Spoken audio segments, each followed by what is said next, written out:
Good morning everyone, this is Vincent Torre Bongolan. Pag-usapan natin ang tungkol sa impeachment case laban kay Vice President Sara Duterte. Nagtapos na nga po ang mini trial na isinagawa ng Committee on Justice to assess, to verify, to identify, to determine if there is a probable cause laban kay Vice President Sara Duterte. At base sa kanilang mini trial na isinagawa, headed by no less than the Congresswoman Jinky Beatrix Luistro, ay napatunayan nila na may probable cause nga to impeach the Vice President Sara Duterte.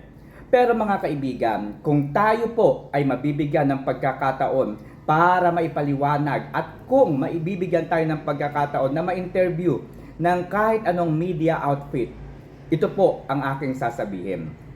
Ito po ang aking desisyon. Hindi po dahil ako po ay Maka Duterte, hindi po dahil ako po ay DDS or whatever man, no? Base po ito sa aking pagsubaybay sa mga nangyayari, no, sa ating bansa sa kasalukuyan.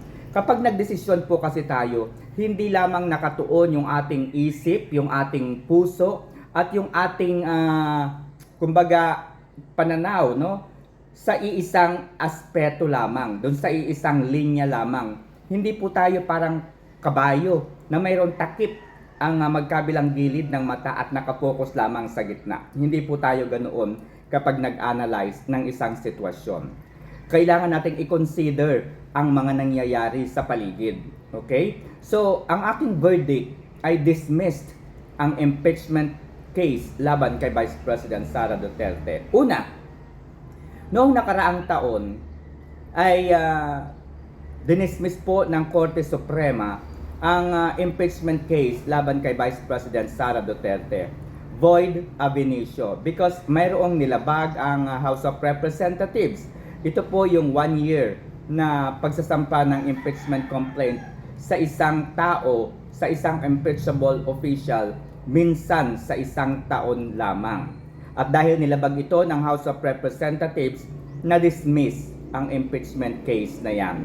At sinabi nila na maaari pa namang mag-file ng impeachment case laban kay Vice President Sara Duterte sa February 2026, February 6, 2026. At ito nga po ang ginawa ng mga kalaban ni Vice President Sara Duterte. So tawag dito, unang hakbang ng kanyang mga kalaban is to impeach the Vice President Sara Duterte, but they failed to do so. Okay? So, yun po ang unang desisyon ng Korte Suprema. Okay? So, yun pa lamang po ay dismiss na. Alright? And nitong mga nakaraang araw, muli ay nagdesisyon ang Korte Suprema at sinabi nito na tama ang naging hakbang, naging desisyon ng Senate President during that time, ang Senate Impeachment Court Judge na si Senator Chis Escudero. Ano po yung naging desisyon ng Senate Impeachment Court during the impeachment case laban kay Sara Duterte? Ibinalik po nila ang Articles of Impeachment sa House of Representatives because there are gray areas, no, na kung saan ay marami pong mga bagay, maraming mga proseso ang kinakailangang mabigyan ng kalinawan, no? At ang Korte Suprema nga po ay nagdesisyon na at inaffirm ang naging desisyon ng Senado. Sabi nila, tama, no? Sabi po ng Korte Suprema, tama ang naging desisyon ng Senate Impeachment Court na ibalik sa House of Representatives ang Articles of Impeachment. Alright? So yun po ay dalawa pa lamang sa mga naging desisyon na ng Korte Suprema kaugnay sa impeachment case laban kay Vice President Sara Duterte. Okay? Fast forward, okay? February nga po of 2026, muli nag-file ang kanyang mga kalaban, no? At dito po ay marami na namang paglabag. Okay? Katandaan po ninyo, nung unang impeachment, 1 year bar rules yung nilabag. Proseso po yun na nakasulat sa ating konstitusyon. Ngayon, ay nagkaroon po ng tinatawag na mini trial na kung saan ay wala po sa impeachment rules na magkaroon at bumuo ng tinatawag na mini trial. Because when you say trial, ibig sabihin mayroong paglilitis, mayroong investigasyon, malalim na investigasyon. No? It is not just clarificatory in nature, no? Kapag sinabi po kasing trial, hindi na po siya clarificatory stage, no? Trial na po yun eh. Nandoon na po yung paglalatag ng mga ebidensya ng prosecution at mga counter evidence ng defense. Yun po ang trial na tinatawag.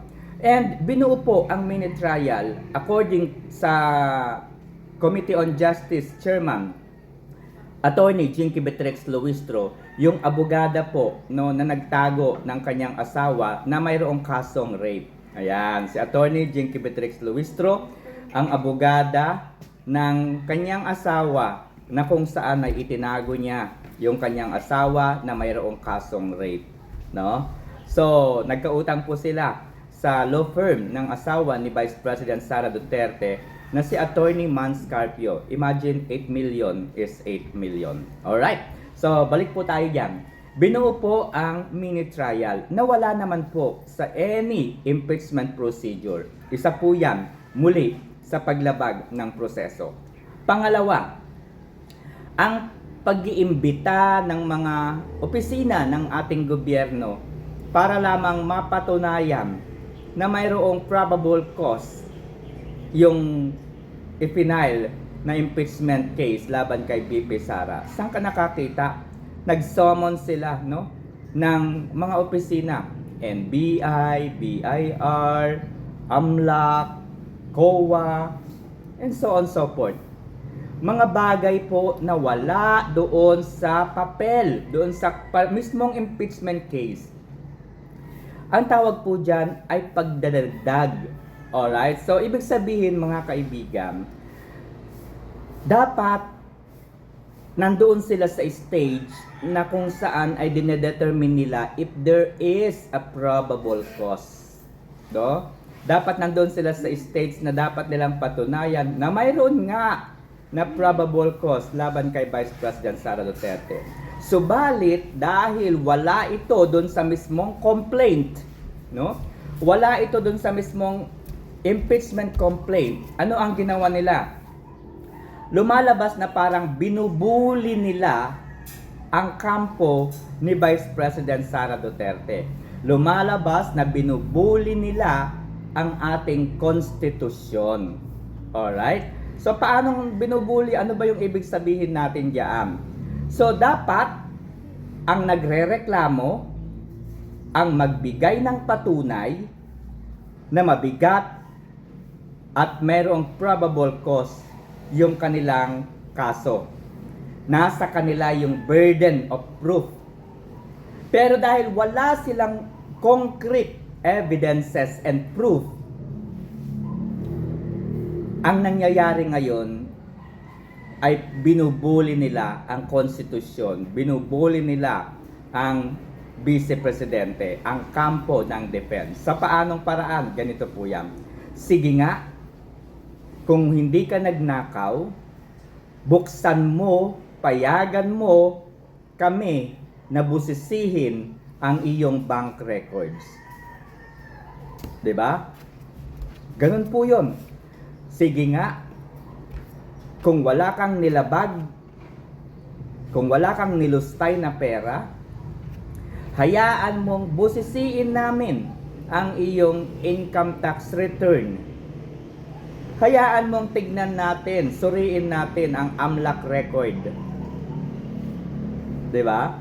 So itong mga dokumentong ito, mga kaibigan, ay confidential in nature. Meron po tayong tinatawag na bank secrecy law na kung saan ay kinakailangang igalang ng kahit sino. Paano po ito gumagana, itong bank secrecy law? Ipapaliwanag ko sa inyo, guys. Alright, so yung bank secrecy law kasi mga kaibigan ay hindi po maaaring busisihin ng kahit sino kung wala pong consent, wala pong permiso mula sa isang taong iniimbestigahan. Yan po yung sinasabi kong binubuli nila si Vice President Sara Duterte. Okay? Bakit po sinasabing binubuli? Kasi wala po silang sapat na ebidensya, wala po silang concrete evidence laban kay Vice President Sara Duterte. At para magkaroon sila ng clue kung totoo nga ba, mayroon nga bang probable cause yung impeachment case laban kay BP Sara, sinasabi nila, china-challenge nila si BP Sara na pumayag ito na buksan, busisihin ang kanyang AMLAC report. Alright, yung kanyang bank records. Isa po yan. So, hindi rin po pwede talagang buksan o basahin, intindihin, pag-aralan, suriin o i-assess o tingnan, bulat-latin yung ITR records ng mag-asawa. Okay? Kasi po, ang impeachable official lamang ay si Vice President Sara Duterte. Hindi po impeachable official ang kanyang asawa na si Attorney Mans Carpio. Okay, private citizen po si Attorney Mans Carpio. Ibig sabihin kapag private citizen, pwede po siyang kasuhan pero hindi po siya pwedeng i-impeach. Alright? So dahil kapag binuksan po ang records ng mag-asawang sina Vice President Sara Duterte and Attorney Mans Carpio, violation na po ito ng bank secrecy law. Violation na rin po ito ng impeachment rules. Wala po ito, no? Wala po itong ganitong proseso. And therefore, sa mga bagay na nabanggit, yan pa lamang po yan ha, konti pa lamang po yan. Malinaw na mayroong nilalabag na naman na proseso ang House of Representatives in relation to the impeachment case laban kay Vice President Sara Duterte. Okay? At ito pa yung sinasabi ko mga kaibigan na dapat kapag ina-analyze o iniintindi natin ang isang sitwasyon, hindi lamang po dapat nakafocus sa impeachment case. Hindi lamang nakafocus doon sa mga naririnig natin sa Committee on Justice yung ating gagawin. Suriin nating mabuti. Hanapin nating mabuti. Kagaya na lamang po yung sinabi ni Vice President Sara Duterte na huwag kang mag-alala ma'am. Kapag ako ay pinatay, mayroon na akong nakausap, etc. etc. Alam niyo ba kung paano nag-ugat yung kanyang pahayag na yon?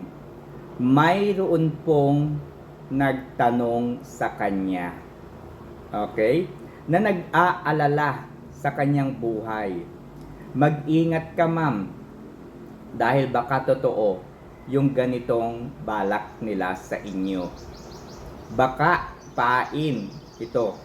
Alright? Panoorin nyo na lamang. O ipapanood ko rito sa hulihan ng video na ito. Yung isang buong kwento. Yung buong konteksto ng kanyang pahayag. Malinaw po doon na mayroong nagtanong at sumagot lamang si Vice President Sara Duterte to protect herself sa ganitong mga madilim na balak sa kanya. Okay? Yan po ay ilan lamang sa mga bahagi. Ito po ang isang pinakamalinaw na katotohanan kung bakit dapat ma-dismiss at kung bakit nga ba dismiss ang impeachment case laban kay Vice President Sara Duterte.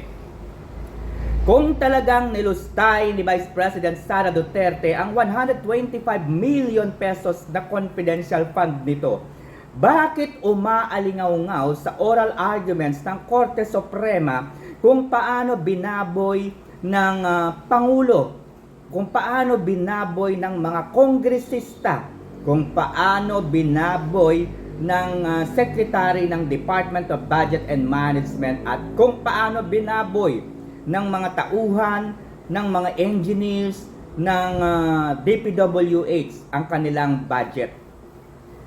Ito po ay tungkol sa General Appropriations Act na kung saan ay umaalingaw-ngaw ang mga ginawa nilang pagbabago sa programmed appropriations. Dinala nila ito, inilipat nila ito sa unprogrammed appropriations. Bakit?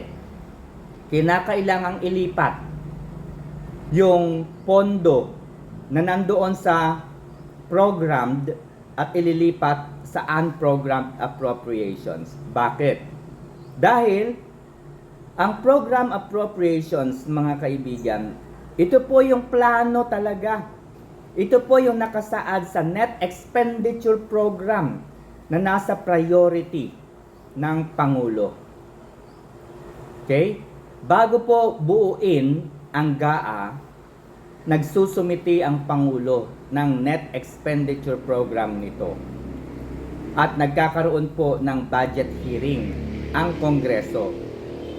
Tinitignan po nila saan huhugutin, paano bibigyan ng pondo itong mga NEP na ito. Pero kung bakit at paano nangyari na ang NEP, yung program funds, ay inilipat sa unprogram. Isa po yan. No? Kung nilustay ni Vice President Sara Duterte ang 125 million nito, bakit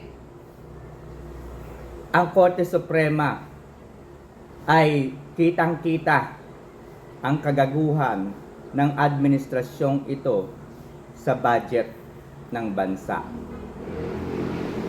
No? Nakita nyo na ba na pinag-usapan ng Korte Suprema? Nakita nyo ba itong mga kongresistang ito na nag-file ng kaso sa Supreme Court laban kay Vice President Sara Duterte? Nakita nyo ba itong mga kongresistang ito na nag-file ng any case sa Ombudsman o sa Sandigan Bayan man lamang ng graft and corruption laban kay Vice President Sara Duterte? Never. Wala po silang ipina-file na any complaint laban kay Vice President Sara Duterte. Saan sila nakafocus? Sa impeachment complaint. Bakit? Dahil sa impeachment complaint, dito nila mapapabagsak si Vice President Sara Duterte upang tuluyan na itong hindi payagan ng gobyerno na makatakbo sa any government office. Ganyan po ang magiging resulta ng impeachment. Yan po yung magbe-benefit sila ng marami.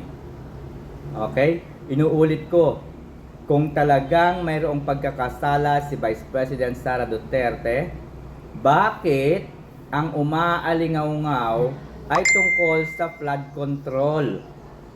Bakit umaalingaw-ngaw ang tungkol sa national budget o General Appropriations Act? So yun po ang dahilan. No? Titignan po natin yung malawakang pangyayari o sitwasyon. Hindi lang dapat nakasubaybay o nakafocus sa House of Representatives. Alright? So kung susundin po natin ang ating saligang batas, ang ating konstitusyon, 100% dismiss ang impeachment. Alright? So kung naintindihan po ninyo ang aking paliwanag, ay mangyari pong magkomento po kayo. Kailangan po nating maintindihan ang sitwasyon. Hindi lamang po tayo nakafocus doon sa impeachment, doon sa sinasabi ng prosecution, kundi kung ano po yung nangyayari